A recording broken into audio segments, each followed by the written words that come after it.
আপনি যদি সফলতা চান, সফল হওয়ার জন্য আপনার বেশি কিছু করতে হবে না। শুধু ঘড়ির কাঁটা যে আপনার 24 ঘন্টা অনবরত ঘুরতে থাকে না, ওই ঘড়ির কাঁটার মতো পরিশ্রম করতে থাকেন।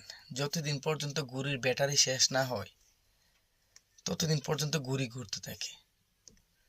তো আপনারও শরীরের ইঞ্জিন যতদিন চলতে থাকে, ততদিন পর্যন্ত পরিশ্রম করতে থাকেন। ইনশাল্লাহ সফলতা আপনার কাছে ধরা দিবেই দিবে, ইনশাল্লাহ। নিজেকে এমনভাবে পরিশ্রম করেন যেন পরিশ্রমের সাগরে আপনি নিজেকে ডুবিয়ে দেন, তাহলে একদিন সফলতা আপনার কাছে ধরা দেবে। তাছাড়া সম্ভব না। বর্তমান যেই কম্পিটিশনের যুগ, যে পরিস্থিতি, প্রত্যেকটা ক্ষেত্রে বাংলাদেশ বিদেশ যেখানেই যান না কেন, চাকরির কম্পিটিশন অনেক বেশি, অনেক বেশি।